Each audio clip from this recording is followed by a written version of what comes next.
Welcome back to Living the Build. You're with Robbie and Jason, and we have a new project on our hands. Under this cover is a BMW 335 N54 twin turbo, full spec from factory, automatic. Jason, how many of these cars do you know without errors? None. And how many of these cars do you know that don't smoke? Very few. Very few. So this is our personal car. It's been in our fleet for a very, very long time. And I think it's time that we get this baby up and running properly. What do you think, Jay? Absolutely. So we have a long list of items that we need to work through with this car. I think let's walk over to the board and let's start jotting down to our viewers what our objectives are here and what all we need to look for. Guys, the most important thing when you look at vehicles like this, it's great, they're amazing performers. These motors can make up to 1,000 horsepower on a standard block, somewhat reliable. But anything sub that, these cars have some serious potential, don't you agree, Jason? Yes. So what we're going to start with is first maintenance. Maintenance before performance at all times. If you just start putting tuning parts on this, putting a map on it, you'll destroy these motors, and that's kind of where they get their bad reputation from. We have a lot of maintenance items to go through, so let's step over to the board and figure out where we're going to start. Start things off with, Jay, standard scan on the car with launch. Yes. Followed by, and this is where the key importance start coming in. We're going to do all of our base tests starting with smoke testing. That's from the vacuum system, the boost lines, the exhaust system, and most importantly also the crankcase pressures inside the motor. Following that, we'll look at injectors, smooth running values of injectors, as well as the AFRs called air-fuel ratios. That's how much fuel and how much air goes into the motor mixed together to make combustion. We'll then go look at MHD, which is the tuning software we use on it. They seem to have a very good name in the industry. And we'll compare the readings that we get from MHD to our launch machines. Lastly, for our baseline testing will be a compression test over the motor and confirming that oil pressures are all still in order. What is our objective for this motor? Well, number one, this thing smokes from time to time, so we need to figure out why it's smoking.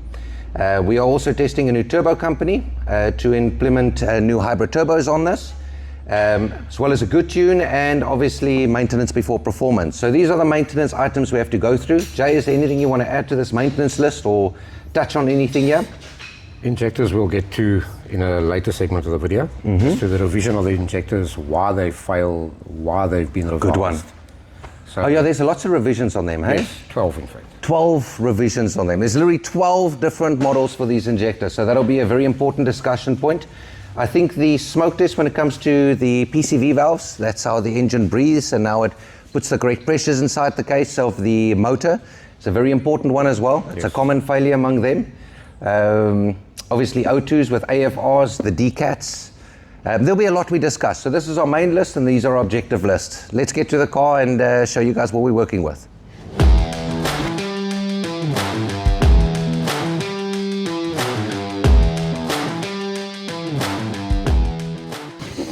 Okay, so the first thing we're going to do is remove all the covers.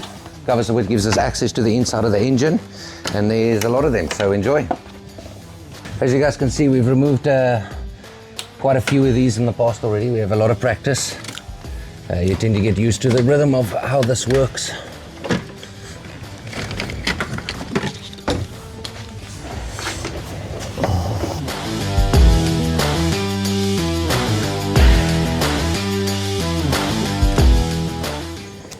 Jay, what do you think if we do a coil upgrade to this while we're at it? That would be a good start. I understand that the guys use B58 coils in these cars. Have you seen that conversion yet? No, I haven't. What would you think on this one? Should we do a bit of research? Yeah. All right, so As long as they fit properly. in these N54s, they have a common few failures. Number one, obviously, while we're looking at it, if you guys want to come squeeze into the side, these are your injectors on top here. There's 6 of them. So as Jason said previously, there's been 12 iterations of this, Jason. Yes. All right, all with different failure points. They started from the first day these cars got launched up until now. And we eventually gave up and put in index 12 injectors. It's a very expensive exercise to do it, but it does seem to be the most reliable outcome, right? Yes. Besides the injectors being a big problem, we also have coils. Coils have repetitive issues on these cars.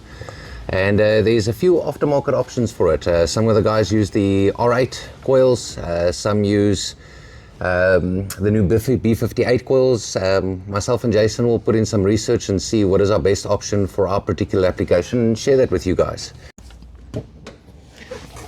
So if you guys see or notice these steel braided lines here, these are your all pressure lines. They are normally made out of a rubber composite, I assume. It's failed in the past, so we immediately replaced it with braided steel lines, simply so it'll last forever. Another little upgrade that we did that just makes the car that much more reliable. Another part that we'll be looking at further down is a crankcase, a crank seal guard. There we go. These cars have a tendency to leak oil here from the top. So either from the tappet cover here, or here from your Vanos, seals go and the oil pour down. As you guys can see, everything is nice and clean in there. But should it run down here, it runs into the belts. The belt climbs off of the pulley and then gets sucked in by the motor. And believe it or not, a cheap part like that can cost you an entire motor. So some very, very smart man eventually designed a crank guard, and we'll be installing that. But to install it, everything off the front here needs to come out so we can do it properly. Let's get to it. All right, so we found our first problem. Jay, do you want to take us through it? Yeah, so basically what's happening, this is not sealing correctly. So if I just quickly apply a bit of vacuum or blow on it, you'll hear what the valve actually does.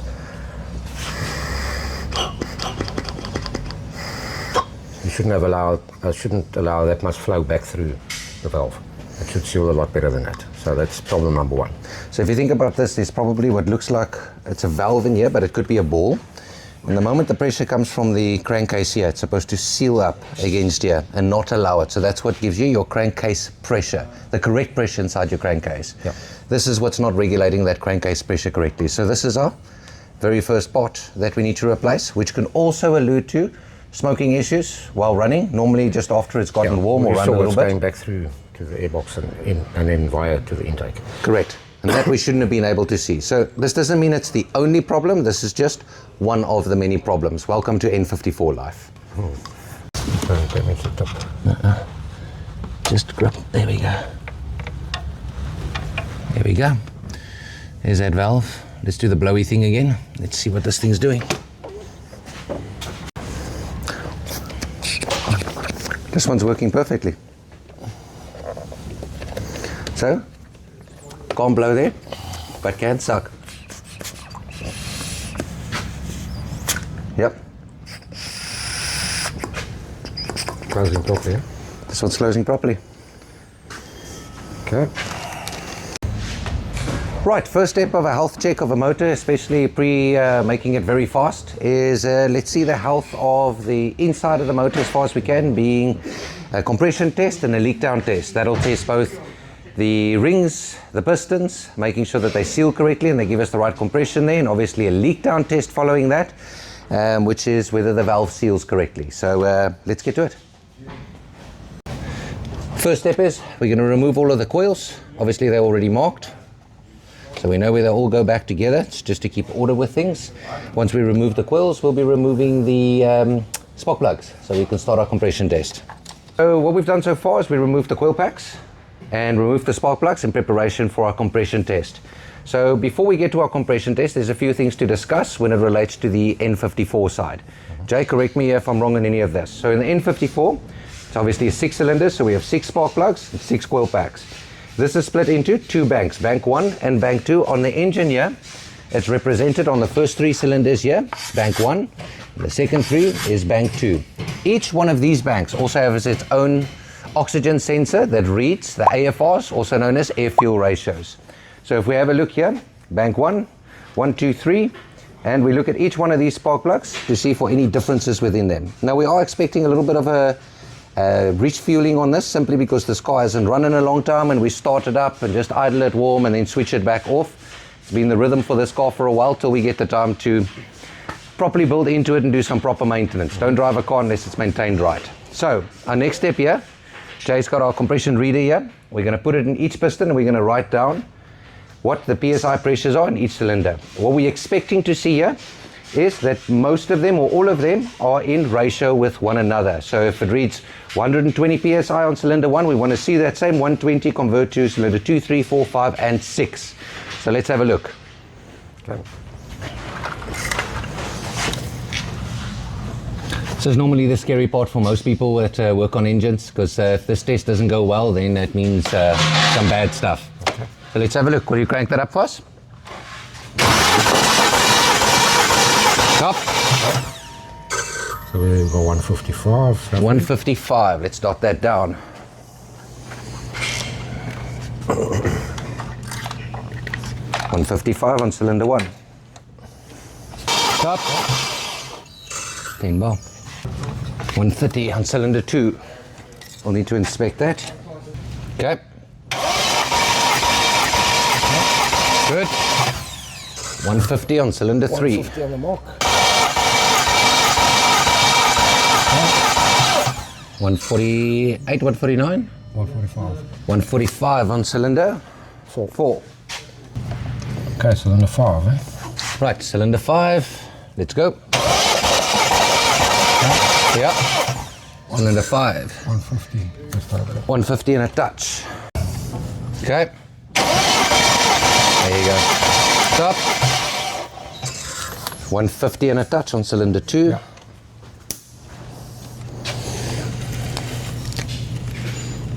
Okay. Well, 150 and a touch. Okay. Jay, what do you think? Yeah, compression's good. So what we need to do is, what I'd recommend is doing a leak down test. Okay. So we can check the rings physically, the valves, inlet and exhaust side, and also that we're not losing anything down to the sump.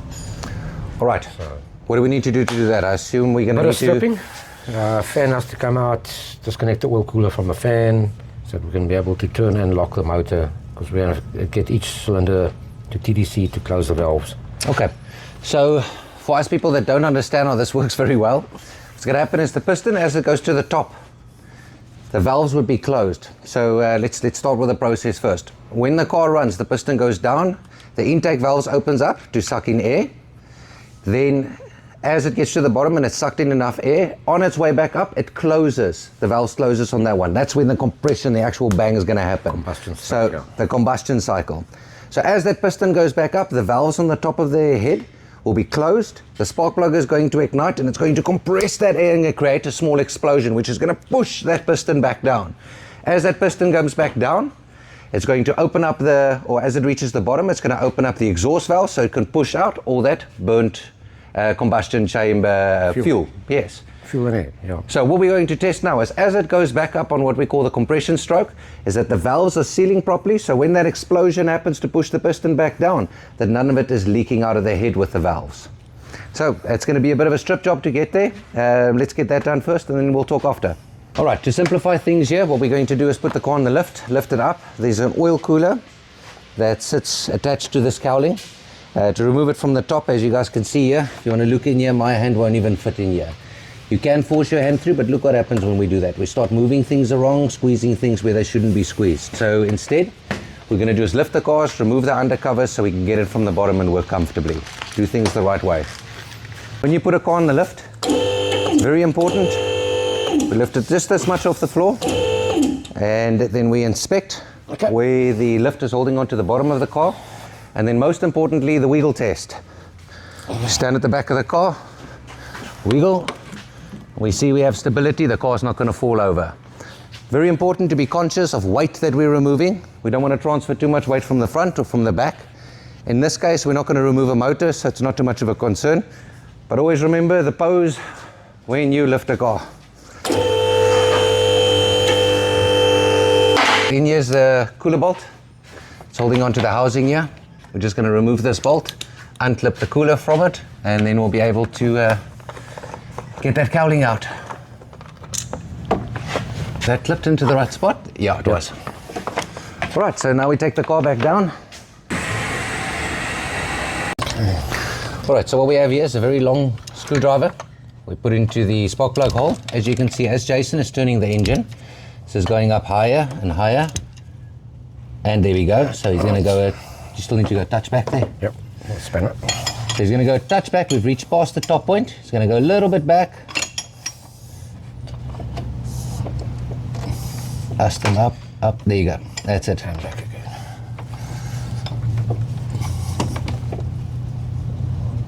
That's it. So what he's observing here is he's using this as a reference point,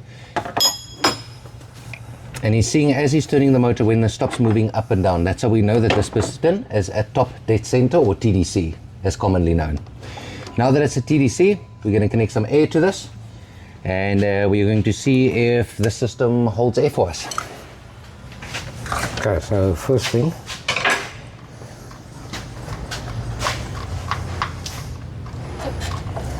okay, this is going to tell us a couple of things now. Okay. Very important. You see, this is why he's the master mechanic. Okay. Right, so the exhaust side's open, intake side is open, water side is open, and that will tell us if we've got blow bar. So, for the layman's terms, what we're going to do is we're going to take the cylinder now where the piston is inside, where it's supposed to be a sealed chamber now. Once he's put this hose in here, that becomes sealed. What we're looking for now is, number one, if it leaks, and number two, if it leaks, where it comes out. Does it come out the top of the engine where we put in the oil? Does it bubble our cooling system?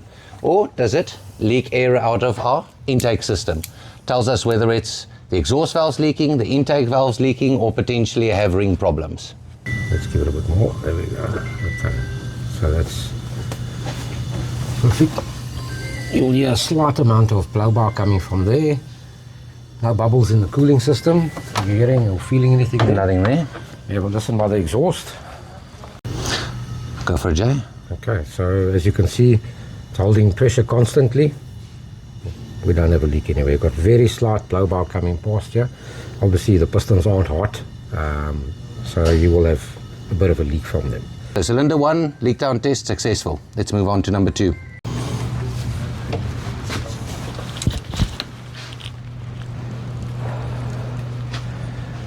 There we go. Just give it the same amount of pressure that we had. Good. Okay. Water. Very slight blow back, nothing there. Have a listen to the exhaust.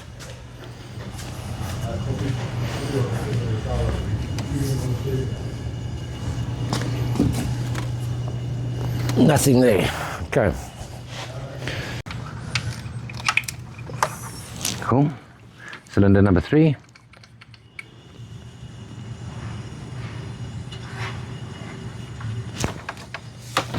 Okay. Perfection. Cylinder 3 good. Cylinder 5 time. Have a look at the gauges here.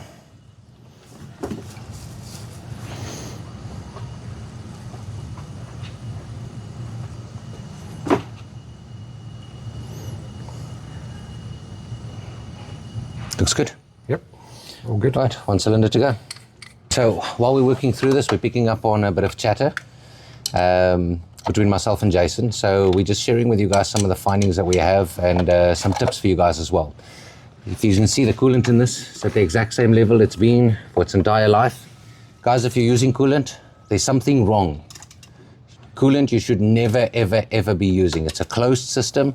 Maybe once every 5 years you'll put a slight little drop extra into it. If you're using anything more than that, it means there's something wrong. Stop there, that can cost you a motor. So by this case, by now we've established that there's nothing wrong with this head gasket. Everything is clean in the head gasket. It's not leaking any air into the cooling system, nor in the intake, nor in the exhaust. So it looks like our head is in perfect health, assuming that cylinder number 6 comes back with a positive result. Okay. That's solid. Right. In conclusion. Okay. So in conclusion, Jason, you agree with me? Head gasket is good, valves is good, both intake and exhaust. Yep. And we have no apparent problem inside this motor that we can tell of our testing now. What's our next step here? Well, just focusing on this quickly. Absolutely essential tool if you're experiencing running issues with a vehicle. A couple of basic tests that you can perform with this will determine a lot. I agree. You can rule out any internal failure on the motor, which is crucial for your diagnostic. Makes sense. So Jason, I think our next step here, since we know we are dealing with a smoke issue as well as we need to test out a new turbo company, is you agree we take off the turbos? Yep. We get to inspect them and then send them out to get what they call a hybrid conversion done to them. So let's have a look. Time to strip. Before we start stripping and getting down to the turbo side of things, we have to clean up our work that we've done here. You never ever leave a motor open. The spark plug holes at the moment are open. As you see, all the spark plugs are there. Coils are there. The oil cap is off. The coolant cap is off. We return all of these things. Why do we do that? Well, we're going to be working around the motor. There's going to be lots of nuts, washers, little clips that go. We don't want one of them to fall into any one of these holes. Because if they do, guys, then we take the whole motor out and we start again. So don't make work for yourself. Clean up behind yourself, close everything up when you're done with it, and work properly. What we're going to do now is remove the turbos, inspect the turbos, and to do that, the first step is to what we call hang the motor. Is that right, Jay? Yeah. The reason we're hanging this motor is we don't want to remove the motor to take the turbos out. So we hang the motor from the top, so this brace here can support the motor. Then we're going to go in from the bottom, remove the engine mount on the left-hand side, and just go, the right-hand side, driver side, and just tilt the motor over to the passenger side to allow us enough access so we can get to the turbos and the manifolds and remove them off. This is the long process. I think, about 2 hours, 3 hours in on this one, minimum. You're lucky. If we're lucky. Luckily, the things on this car are still pretty new, and it's well maintained, so I don't think we're going to deal with much rusted bolts or anything like that. Hopefully it goes smooth. As you can see by Jason's face, he doesn't always enjoy the N54s because they are very labor intensive, and again, anything you touch surrounding these motors tend to break. So let's do it right and hope for a good outcome. Let's get going. Right, so myself and Jason have started looking here underneath. If you guys want to come squeeze in here and look. These are the downpipes coming down to the exhaust system. The turbos, if you stay through here, you can see them just at the edge there. There's one of them there. There's the manifold for it. So in order for us to get there, this is the engine mount. We're more than likely going to drop the sub-assembly. What do you think, Jay? We'll see when we get to that point. We're going to see when we get to that point. So exhaust system is definitely coming off just to clear some space here for us to work easier. Then we'll investigate and see if we need to drop the sub-assembly. But this is where the rubber meets the road. This is the tough spot. So let's get to it.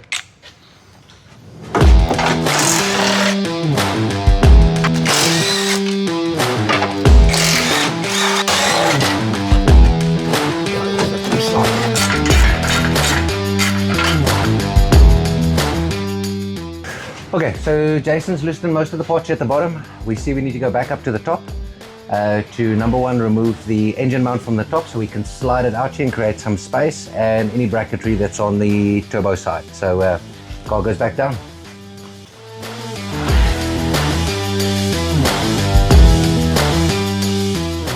Okay, so we need to create a lot more space here from the top. Coolant reservoirs coming out, as well as these vacuum reservoirs, simply to get space so we can work down there. Again, everything's tight in this car.